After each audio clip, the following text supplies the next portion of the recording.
Backroom deals, betrayal, and a war that's lasted almost 100 years. This is what happened when the richest family in the world decided to create their own country.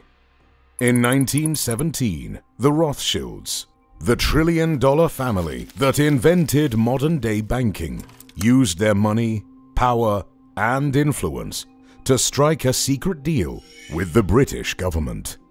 That deal eventually led to the creation of the country of Israel. But what makes this story more bizarre is the crazy personality of the man who orchestrated this deal, Lord Walter Rothschild. Walter Rothschild was an enigmatic mega-billionaire with so much money that instead of using horses to pull his carriage, he imported zebras from Africa just to show off. This same billionaire also had a super weird hobby of gathering insects and bugs, eventually amassing over 1 million butterflies, moths, and other insects. The Jews are some of the most intelligent, industrious people in the world. However, for years, the millions of Jews scattered around Europe had been trying to secure a large piece of land to start the country of Israel. But no matter how hard they tried, they got nothing. That was until they linked up with the super-rich Walter Rothschild, a man who could change the world with the snap of his finger. By the early 1900s, the Rothschilds were already the most powerful family in Europe. They were so wealthy that they had even given loans to the entire country of France to stabilize the economy. However, aside from their power, the Rothschilds also had a reputation for being extremely ruthless. They wouldn't hesitate to wield their power as a weapon, to bulldoze through their enemies and crush anyone who opposed them. If the Rothschilds wanted something, they better get it, or they'd be hell to pay. Walter Rothschild made the calls he needed to make, pulled the strings he needed to pull, and in 1917, the British government sent Walter an official letter promising to do everything within their power to provide land for the creation of Israel.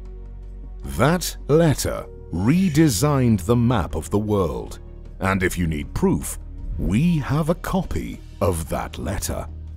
November the 2nd, 1917. Dear Lord Rothschild, I have much pleasure in conveying to you, on behalf of His Majesty's government, the following declaration of sympathy with Jewish Zionist aspirations, which has been submitted to and approved by the Cabinet. So it's possibly the most famous letter in modern Jewish history, and it begins with 3 words: Dear Lord Rothschild. That letter, nicknamed the Balfour Declaration, is proof that it was the Rothschild family that created Israel. But there's even more evidence. In this interview, the head of the Rothschild family proudly explains how his ancestors created Israel. The interviewer begins by asking the question that was on everyone's mind. Why was it that this letter was sent by the Foreign Secretary to your great-uncle Walter? The reason is obvious.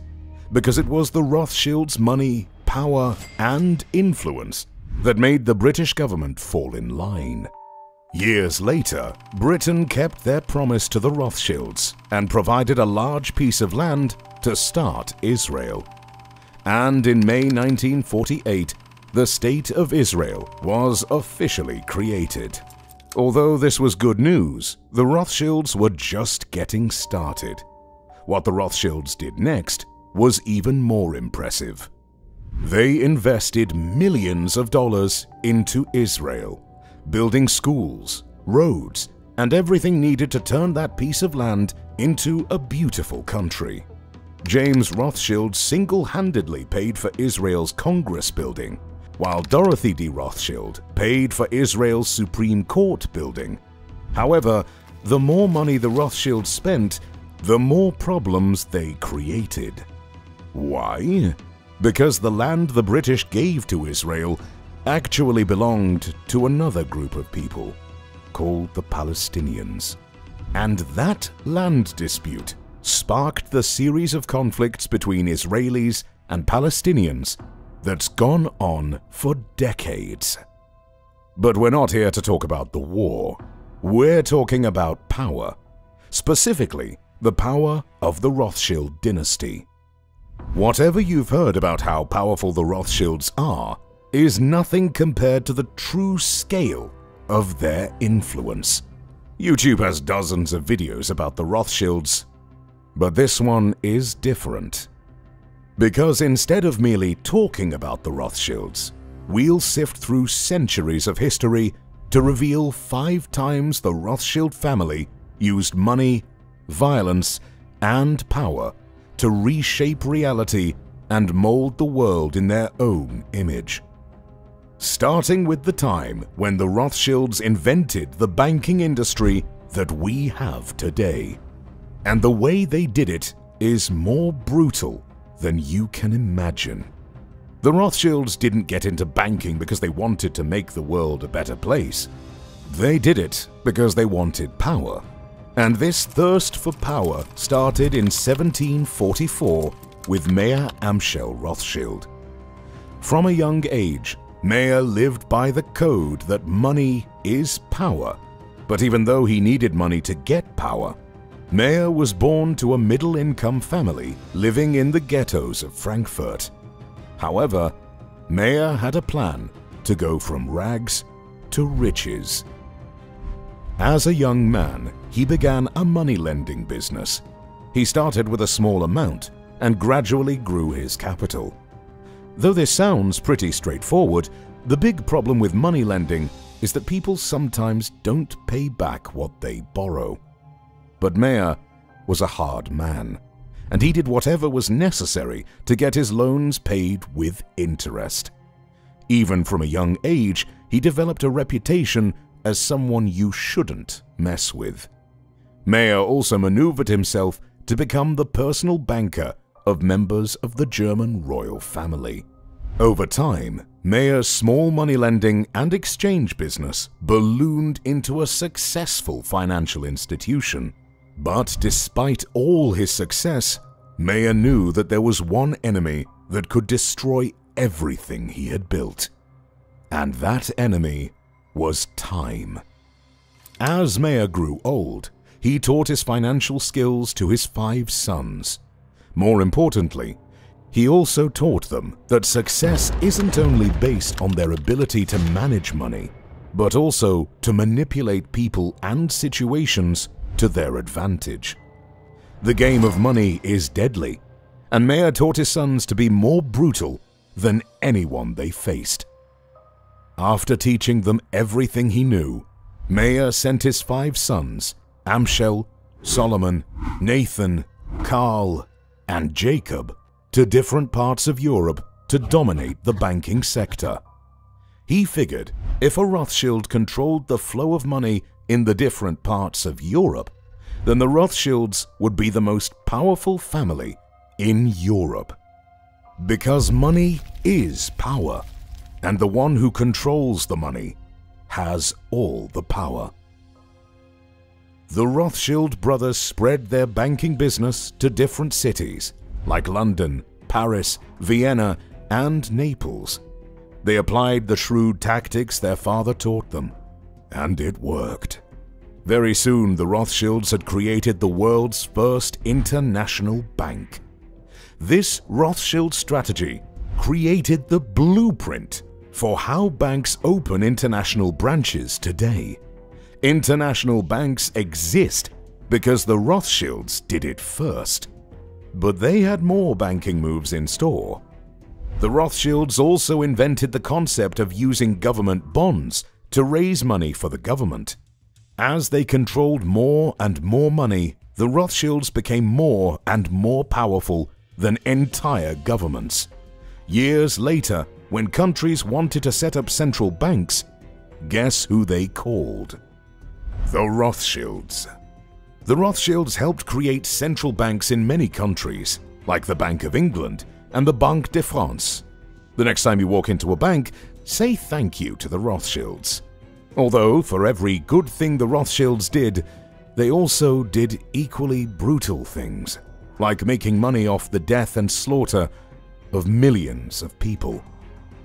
This brings us to the second time the Rothschilds changed reality, when they decided the fate of the free world.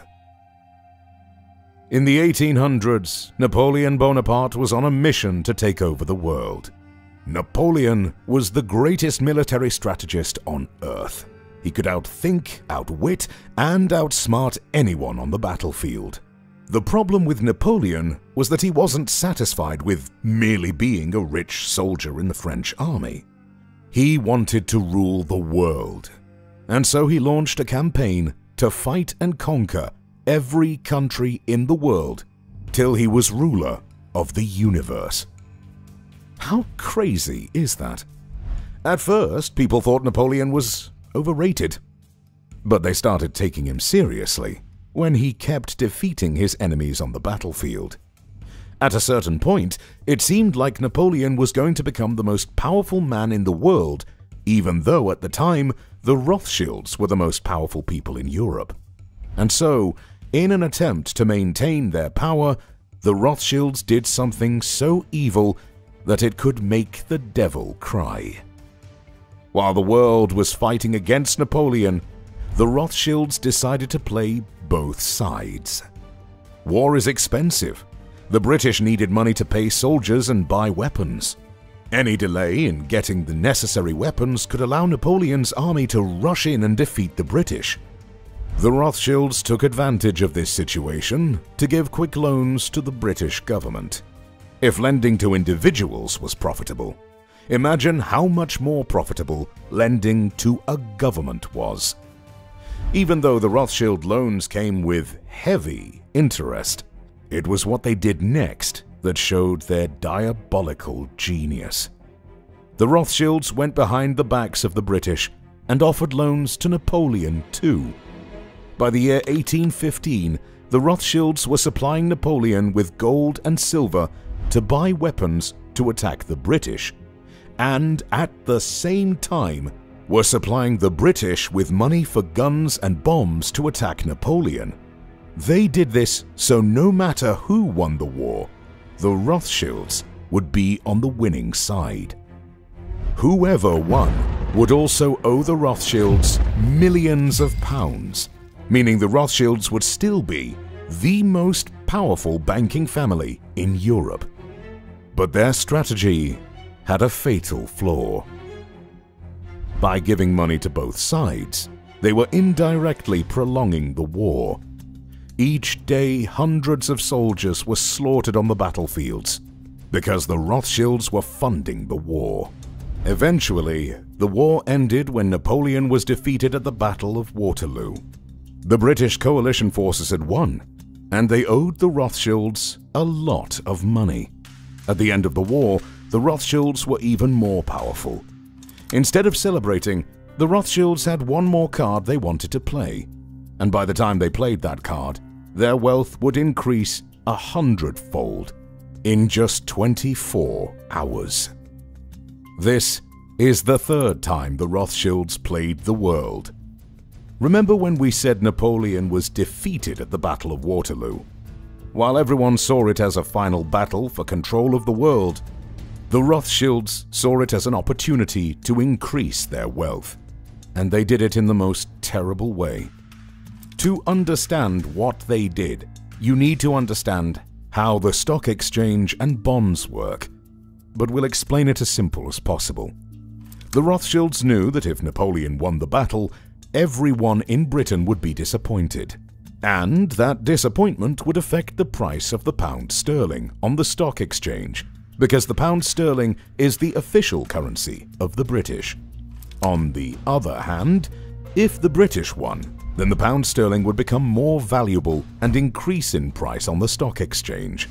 And so, Nathan Rothschild paid a spy to wait on the battlefield to see who won the battle.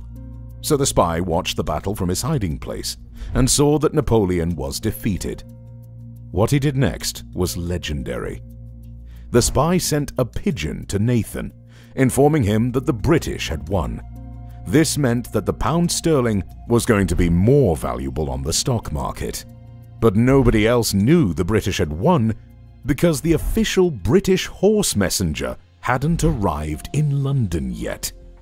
Nathan knew something nobody else did, and he used this information in a way only a heartless man would. Instead of celebrating Britain's victory, Nathan ordered his agents to spread fake news that Napoleon had won. When people heard this fake news, it caused panic selling of the British bonds on the stock exchange. The panic selling caused the price of the pound sterling to drop. And then Nathan, the same man who spread the fake news, ordered his agents to buy up all the bonds people were selling at rock-bottom prices. 24 hours later, when the official government messenger arrived with news that the British had won, it was already too late. The British victory made the pound sterling shoot up in value. And because the Rothschilds had bought so much on the stock market, it made the Rothschilds incredibly wealthy overnight. According to reports, the Rothschilds made the equivalent of $6 billion due to that single move. And this set the stage for the next time Rothschilds changed the world by controlling how people think. Here's how they did it.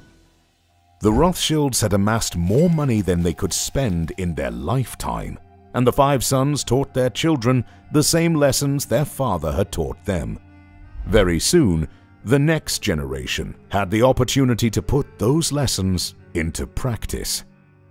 As the years went by and technology advanced, devices like the radio and television were invented.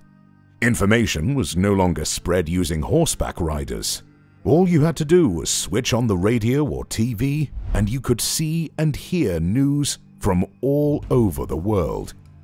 This was a new era, and the Rothschilds saw it as a threat.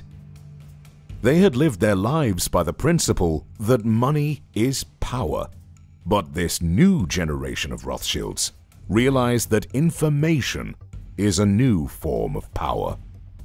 If you can control the information people hear, you can control what they do.